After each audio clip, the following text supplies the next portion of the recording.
Salut! J'aimerais commencer avec un bonjour virtuel à tous ceux qui regardent cette vidéo. Je m'appelle Chandra Giroux et je suis un membre du programme de recrutement de leaders en politique et maintenant la gestionnaire du programme. Je suis très heureuse de faire un aperçu du programme pour vous aujourd'hui. Je ferai référence au programme de recrutement de leaders en politique sous le nom de RLP pour le reste de cette vidéo. La fonction publique fédérale est constamment à la recherche de nouveaux talents et d'expertise. En réponse à cela, RLP vise à apporter une diversité de compétences, d'expertise et d'expériences professionnelles au gouvernement canadien. Je vais supposer que si vous visionnez cette vidéo, que vous êtes quelqu'un qui travaille déjà au gouvernement du Canada et qui connaît un peu le programme du RLP, ou que vous envisagez de passer à la fonction publique fédérale et considérer le programme du RLP comme un conduit potentiel. Donc, pour ceux qui envisagent de rejoindre le gouvernement du Canada, je voulais souligner certains des avantages de rejoindre le gouvernement. Une carrière au sein du gouvernement du Canada présente de nombreux avantages, notamment, premièrement, la flexibilité. C'est ce que je considère comme l'un des meilleurs aspects du travail pour le gouvernement. La fonction publique fédérale est le plus grand employeur du pays avec plus de 300 000 employés. Cela signifie qu'il existe un nombre incroyable de types de tâches et de portfolios différents auxquels vous pouvez participer. Et une fois que vous êtes dans le gouvernement, il est plus facile de se déplacer pour explorer ces opportunités. Certains des dossiers passionnants et des défis complexes sur lesquels travaillent les membres du programme du RLP comprennent le changement climatique, la santé publique, la reprise économique, les technologies émergentes, la politique étrangère, la sécurité nationale et la réconciliation. Et même si la majorité des postes de leadership politique au sein du gouvernement fédéral canadien sont situés à Ottawa, il existe certaines opportunités dans les régions. Même si nous en voyons un peu moins actuellement, c'est donc quelque chose à garder en esprit. Alors, pour ceux qui connaissent moins le programme du RLP, prenons un moment pour discuter du programme. Le RLP est un programme de recrutement annuel du gouvernement fédéral qui existe depuis plus d'une vingtaine d'années. Il reconnaît les expériences académiques, professionnelles et vécues uniques des candidats et est donc en mesure de placer les candidats à un niveau plus intermédiaire ou supérieur que les autres programmes de recrutement. Notez cependant une distinction très importante entre le RLP et d'autres programmes de recrutement. Le RLP n'est pas un programme de développement. Ceci veut dire qu'il existe d'autres campagnes de recrutement de deuxième ou troisième cycle qui attirent de nouvelles recrues au niveau junior et les forment pendant 2 à 3 ans à un poste d'analyste politique de niveau intermédiaire. À son tour, le RLP forme un bassin dans lequel les candidats sont considérés comme qualifiés de niveau intermédiaire à supérieur. Contrairement au programme de développement, les candidats RLP sont placés immédiatement dans leur poste et aucune formation n'est associée au programme lui-même. Cependant, comme je vous expliquerai dans un instant, le programme offre de nombreuses opportunités fantastiques de réseautage et de développement professionnel. Le RLP, comme certains autres programmes de recrutement, inverse le processus d'embauche typique.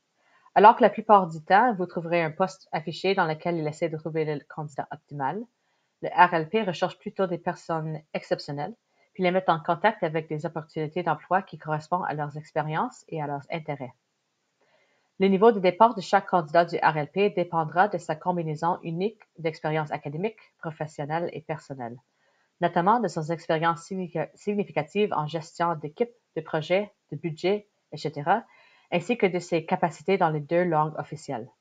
Il est donc important de noter que même si être bilingue en anglais et en français n'est pas une exigence pour postuler au programme du RLP, il s'agit d'un aspect important de l'avancement de carrière au sein du gouvernement. Le RLP vous offre une reconnaissance immédiate de votre talent et de votre expérience. Comme mentionné plus tôt, les candidats RLP commencent à un niveau plus élevé que la plupart des autres programmes de recrutement de deuxième ou troisième cycle. Vous pouvez également postuler au RLP à tout moment de votre carrière. Donc, si vous n'y parvenez pas du premier coup, continuez d'essayer. D'après moi, la meilleure partie de ce programme est vraiment le réseau dans lequel vous vous embarquez. La communauté RLP est forte et vous le ressentirez immédiatement si vous êtes accepté dans le bassin, car un mentor ou une sorte de mentorat vous sera attribué pour vous aider à explorer vos options de carrière. Ceci est particulièrement important pour ceux qui viennent de l'extérieur comme moi. Votre mentor aura une meilleure idée des opportunités potentielles que vous n'auriez peut-être pas envisagées ou considérées. J'encourage tous ceux qui postulent et participent au programme à envisager de rencontrer divers ministères et à garder l'esprit ouvert sur les différents types de dossiers afin de trouver celui qui vous convient le mieux. Si vous êtes quelqu'un de l'extérieur qui n'a pas travaillé au gouvernement, le gouvernement du Canada offre de nombreuses possibilités de mobilité à niveau. Ceci veut dire, que vous auriez la possibilité d'évoluer dans différentes équipes, différents dossiers et différents ministères à votre niveau. La communauté RLP ainsi organise également régulièrement des événements sociaux et des activités de développement professionnel au sein du réseau animé par des bénévoles. Les membres du RLP viennent de tous et partout. Par exemple, je suis historienne et archéologue et le gestionnaire avant moi était un spécialiste du droit international relatif à l'espace. Alors, ne pensez pas que parce que vous n'êtes pas spécialisé dans le commerce international, la politique publique ou les finances, vous ne pouvez pas être admis au programme. Une fois que vous entrez dans le bassin, vous êtes qualifié dans le bassin pendant environ 2 ans et demi. Cela signifie que votre profil apparaît sur la page interne du GCPDA où les gestionnaires peuvent lire votre biographie, en apprendre davantage sur vous et vous contacter pour des opportunités d'emploi potentielles. Les 2 ans et demi signifient également que vous pouvez terminer vos études ou votre emploi actuel avant de passer à la fonction fédérale publique. Comme je l'ai mentionné précédemment, vous bénéficierez d'un soutien de mentorat pour vous aider à identifier les types d'opportunités qui pourraient vous intéresser en organisant des réunions avec les gestionnaires de différentes équipes. Lors de ces réunions, c'est à vous de faire valoir vos compétences, votre expérience et votre expertise pertinente. Cela signifie également que vous avez la possibilité d'explorer des carrières qui peuvent vous emporter à l'extérieur de votre expertise pour relever de nouveaux défis. Entrer dans le RLP ne vous garantit pas nécessairement l'emploi. C'est donc une autre raison pour laquelle je dis toujours aux gens d'être ouverts d'esprit et d'avoir des conversations avec des gens dans divers dossiers, car on ne sait jamais de quelles nouvelles choses ou passions on peut découvrir. Pour être éligible au programme de recrutement de leaders en politique, vous avez besoin de 4 principaux éléments. Premièrement, nous sommes un programme de recrutement de 2e ou 3e cycle, ce qui signifie que vous nécessitez d'une maîtrise, de doctorat ou d'un diplôme en droit ainsi qu'un diplôme de premier cycle dans n'importe quelle discipline. Dans le cadre des processus de sélection, il vous sera également demandé de décrire vos expériences dans 3 domaines. Le premier, expérience pertinente en matière de politique. Votre expérience en matière de politique publique pourrait être acquise, par exemple, dans des gouvernements, des universités, des cabinets de conseil, etc. Ce qui importe le plus, c'est de démontrer comment cette expérience antérieure est pertinente pour la politique et vous a permis d'accueillir une connaissance approfondie des questions politiques, ainsi que d'élaborer des recommandations publiques. Un des meilleurs conseils que j'ai entendus concernant l'approche de ce domaine lorsque vous postulez est de penser à une ou plusieurs situations où vous avez dû utiliser vos compétences en résolution de problèmes. Car c'est essentiellement l'essence même de la politique. Définir un problème, faire des recherches pour mieux le comprendre, et puis élaborer des voies potentielles à suivre qui tiennent compte des risques et des mesures d'atténuation pour chaque option. Il vous sera également demandé de décrire votre leadership et votre initiative. Vous pouvez, par exemple, fournir des preuves de leadership et de service par le biais d'activités parascolaires et des initiatives bénévoles dans les organisations communautaires ou universitaires. Enfin, nous vous demandons de nous parler de vos réalisations en recherche. Pour être accepté dans le bassin du RLP, vous devez avoir un dossier de réalisation significative dans des contextes académiques ou de recherche, comme le biais de bourses et de publications, ou dans des contextes non académiques tels que le développement d'analyses, de rapports, d'outils de recherche, etc. Vous remarquez sur le côté droit de cette diapositive qu'il y a une liste de certaines des compétences qui sont évaluées tout au long des différentes étapes du processus de recrutement. Cette liste est non exhaustive. Enfin, il est important de noter que tous les Canadiens, résidents permanents et personnes résidant au Canada peuvent postuler au RLP. Toutefois, la préférence est accordée aux anciens combattants d'abord et ensuite aux citoyens canadiens et aux résidents permanents, sauf au Nunavut où les Inuits ont la priorité. Dans le passé, le bassin RLP était rempli de citoyens canadiens et de résidents permanents.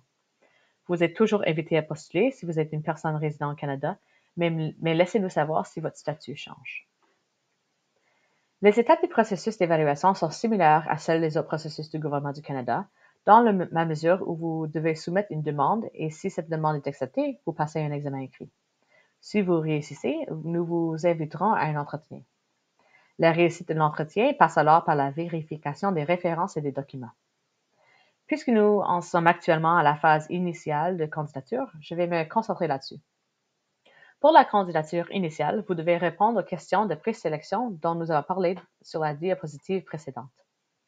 Nous vous demandons de souligner et de nous démontrer clairement comment vous répondez à chaque des critères essentiels. De plus amples informations, y compris quelques exemples, sont publiées sur le portail de candidature lorsque vous postulez. L'examen écrit aura lieu au cours de la nouvelle année. Toutes les informations nécessaires à la réalisation du travail sont fournies aux candidats qui sont invités à passer l'examen. L'entretien du RLP est en fait assez unique et différent d'un entretien gouvernemental habituel. Le panel comprend à la fois des membres du RLP et des membres du cadre supérieur du gouvernement du Canada. C'est un rythme assez dynamique où vous pouvez vous attendre à discuter d'un large éventail de questions politiques. Vos idées seront contestées et remises en question. Le gouvernement du Canada s'est engagé à rendre la fonction publique plus représentative de la population canadienne qu'elle sert. Le RLP prend des mesures pour aider à construire une fonction publique fédérale plus équitable, plus diversifiée et plus inclusive. Nous vous encourageons à déclarer sur votre demande si vous appartenez à un ou plusieurs groupes visés par l'équité en matière d'emploi, car nous apprécions les perspectives importantes que ces groupes sous-représentés apportent au leadership politique au Canada. Le processus d'autodéclaration est volontaire et confidentiel, et il fournit des données qui aident à éliminer les obstacles à l'emploi. N'hésitez pas non plus à nous faire savoir si vous avez besoin des mesures d'adaptation en matière d'évaluation. Ceci aide à éliminer les obstacles du processus de sélection pour vous aider à mieux réussir.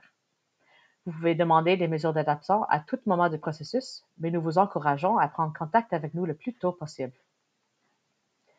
Le RLP recherche activement des candidats de la part des Premières Nations, des Inuits et des Métis, ainsi que des personnes en situation de handicap. Pour encourager et soutenir les candidatures de ces groupes, la campagne 2024-2025 comprend 3 volets de candidature. Le volet de candidature générale, qui est ouvert à toute personne éligible pour postuler au programme du RLP. Le volet autochtone, qui est ouvert aux candidats des Premières Nations, Métis et Inuits. Et le volet des personnes en situation de handicap, qui est ouvert à toute personne s'identifiant comme vivant avec un handicap. Les candidats ne doivent postuler que via un seul volet. Même si vous postulez à plusieurs volets, vous ne serez évalué qu'une seule fois.